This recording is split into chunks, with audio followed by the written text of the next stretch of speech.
जय हिंद मेरे प्यारे बच्चों। स्वागत है आप सभी का Subhash study centre YouTube channel पर। जितने भी मेरे प्यारे बच्चे कक्षा 9 के विद्यार्थी हैं और 2024 वार्षिक परीक्षा के लिए तैयारी कर रहे हैं, आज के इस वीडियो में मैं आपके लिए लेकर के आ चुका हूं हिंदी काव्य के अंतर्गत जो यहाँ पर आप लोग ध्यान देंगे दोहा शीर्षक पाठ है। कौन सा? दोहा शीर्षक पाठ, जिसके रचनाकार हैं कविवर रहीम जी और रहीम दास जी के द्वारा रचित दोहा संख्या 12, जो कि इस प्रकार से है। रहीमन देखी बड़े न को लघु ना दीजिए डारे, जहाँ काम आवे सुई कहाँ करे तरवारे। इसका मैं आपको सरल व्याख्या बताऊंगा इस दोहे की और प्रसंग तथा संदर्भ भी बताऊंगा। हालांकि मैंने आपको बता दिया है दोहा शीर्षक पाठ का संदर्भ कैसे लिखना है आपको। आप चैनल की प्लेलिस्ट में जाएंगे तो इससे पहले रहीम दास जी के द्वारा रचित 11 दोहे मैंने पढ़ा दिए हैं, अलग अलग वीडियो मैंने प्रोवाइड कराए हैं। आप लोग चैनल की प्लेलिस्ट के द्वारा अपनी नोट्स बना सकते हो। और यहाँ पर आप लोग ध्यान देंगे कबीर दास जी के द्वारा जो रचित पहला शीर्षक पाठ है, क्या नाम है उसका? साखी शीर्षक पाठ। और मीराबाई जी के द्वारा रचित शीर्षक पाठ कौन सा? आप लोग ध्यान देंगे मीराबाई होगा यहाँ पर पदावली शीर्षक पाठ। ये पाठ मैंने पूरे पढ़ा दिए हैं, कंप्लीट करा दिए हैं।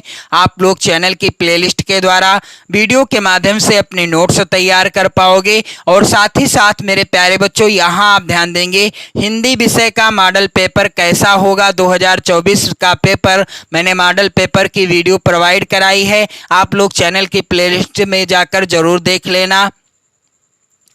तो चलिए आपको संदर्भ कैसे लिखना है। तो सबसे पहले आप जिस भी पद्यांश का संदर्भ लिखेंगे उसके शुरुआत के शब्दों को आप जरूर लिख लेना। जैसे कि यहाँ पर लिखा है क्या? रहीमन देख, इस तरीके से आप लोग लिखिएगा। रहीमन देख काले पेन से लिखिएगा। इसके बाद यहाँ पर लास्ट वाले शब्द को लिख देना तरवारी, इस तरीके से। इसके बाद आप हेडिंग डाल देना संदर्भ। तो संदर्भ क्या होगा मेरे प्यारे बच्चों? यहाँ पर आप लोग ध्यान देंगे प्रस्तुत दोहा हमारी पाठ्य पुस्तक हिंदी आप काले पेन से लिखिएगा, के काव्य खंड भी आप काले पेन से लिखिएगा, में संकलित दोहा शीर्षक पाठ से अवतरित है। पाठ का नाम क्या है? दोहा शीर्षक पाठ। और यहाँ आप ध्यान देंगे काले पेन से आप लिखिएगा दोहा यानी पाठ का नाम, और जिसके रचयिता कौन है? रहीम दास जी हैं। तो आप जो मैंने यहाँ पर काले पेन से लिखा है संदर्भ के अंतर्गत जब आप अपनी नोट्स बनाएंगे तो इसी तरह से संदर्भ लिखिएगा और उसे काले पेन से लिखिएगा जिसे मैंने काले पेन से लिखा है।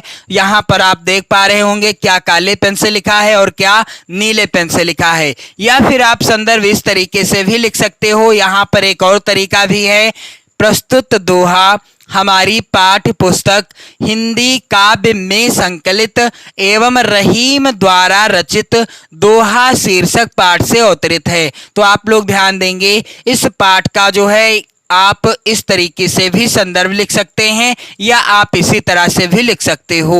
तो मेरे प्यारे बच्चों प्रसंग क्या हो जाएगा? यहाँ पर आप लोग ध्यान देंगे प्रसंग, प्रस्तुत दोहे में कवि ने समझाया है कि समयानुसार वस्तु का महत्व होता है, यानी प्रत्येक वस्तु का अपने अपने समय पर महत्व होता है, चाहे वह बहुत थोड़ी ही क्यों ना हो, चाहे वह वस्तु बहुत थोड़ी ही क्यों ना हो, कि एक ना एक दिन समय आने पर हमें छोटी सी भी छोटी चीजों की आवश्यकता पड़ जाती है और बड़ी से बड़ी चीज की आवश्यकता तो पड़ती ही रहती है। तो प्रस्तुत दोहे में कवि रहीम दास जी ने समझाया है कि समयानुसार वस्तु का महत्व होता है, चाहे वह बहुत छोटी ही क्यों ना हो। तो चलिए मैं आपको सरल व्याख्या बता दूं, फिर मैं आपको बताऊंगा कि व्याख्या और काव्य सौंदर्य कैसे लिखना है। तो रहीमन देखी बड़े न को लघु न दीजिए डारी, जहाँ काम आवे सुई कहाँ करें तरवारी। कविवर रहीम दास जी कहते हैं कि बड़े लोगों को देखकर छोटों का निरादर नहीं करना चाहिए। रहीमन देख बड़े न को, यानी कविवर रहीम दास जी क्या कहते हैं कि बड़े लोगों को देखकर हमें छोटों लोगों का, यानी जो आर्थिक स्थिति जिनकी कमजोर है, समाज में उनकी आर्थिक दुर्दशा खराब है, उन लोगों का निरादर नहीं करना चाहिए। लघु न दीजिए डार, अर्थात छोटे लोगों का निरादर नहीं करना चाहिए। कविवर रहीम दास जी बड़ी अच्छी बात कहते हैं कि हमें बड़े लोगों को देखकर छोटों का निरादर नहीं करना चाहिए। क्यों?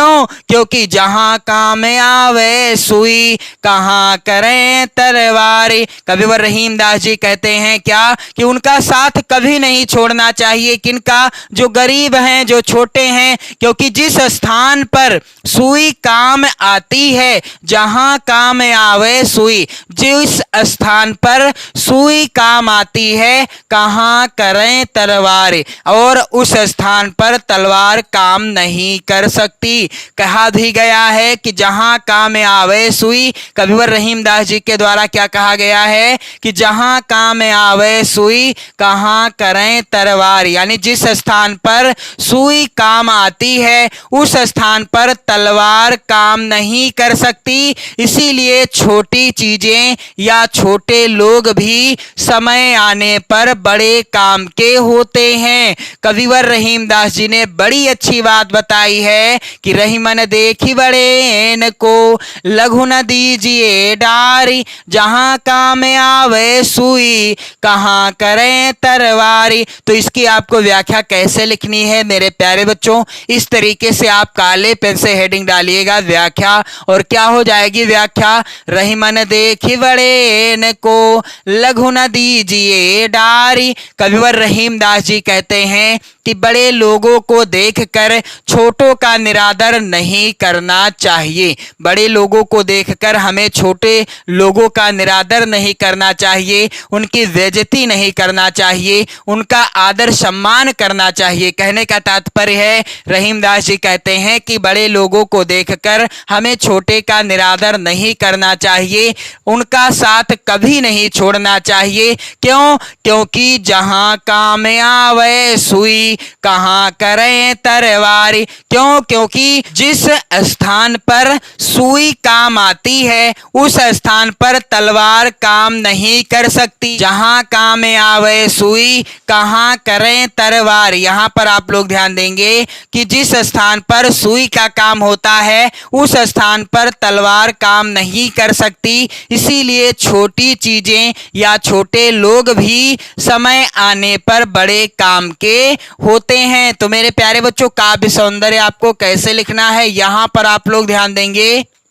काले पेन से आप हेडिंग डाल लीजिएगा काव्य सौंदर्य, और क्या होगा काव्य सौंदर्य? बड़ों का सहारा पाकर छोटों का त्याग नहीं करना चाहिए, यह नीति है। कविवर रहीम दास जी कहते हैं कि हमें यदि बड़े लोगों का सहारा मिल गया है, तो हमें छोटे लोगों का भी त्याग नहीं करना चाहिए, क्योंकि यह नीति है। और अगला बिंदु है भाषा। तो मैंने आपको बताया था इसके पहले के वीडियो में कि कविवर रहीम दास जी के द्वारा रचित जितने भी दोहे हैं, सभी दोहों की भाषा क्या है? ब्रज भाषा है। रस यहाँ पर भी शांत रस है, छंद यहाँ पर दोहा छंद है, और अलंकार यहाँ पर अनुप्रास और दृष्टांत अलंकार है। तो काव्य सौंदर्य ऐसे लिखा जाएगा। लेकिन काव्य सौंदर्य से रिलेटेड अब प्रश्न आता है। काव्य सौंदर्य आपको नहीं लिखना है, और प्रश्न में आ क्या जाएगा कि प्रस्तुत पद्यांश में कौन सा रस है, या प्रस्तुत पद्यांश की भाषा क्या है, या प्रस्तुत पद्यांश में कौन सा अलंकार है। इस तरीके का एक प्रश्न आएगा। तो मैंने सोचा कि मैं आपको इसी तरह से बिल्कुल पूरी तैयारी कराता जाऊं, क्योंकि प्रश्न कहीं से भी आए आपकी परीक्षा में, आपसे छूटने न पाए। तो मेरे प्यारे बच्चों, इसके बाद मैं आपको अगले वीडियो में पढ़ाऊंगा कविवर रहीम दास जी के द्वारा रचित दोहा संख्या 13, यो रहीम सुख होत है बढ़त देख निज गोत, ज्यों बड़री अखियां निरखी आँखिन को सुख होत। तो इसका भी मैं आपको अगले वीडियो में संदर्भ और बिल्कुल आसान सी व्याख्या और प्रसंग तथा काव्य सौंदर्य बताऊंगा। तो आप लोग वीडियो को शेयर कर दें, लाइक कर दें, अपने प्यार भरे कमेंट भी करते रहें, पढ़ते रहें, मस्त रहें, स्वस्थ रहें। जय हिंद।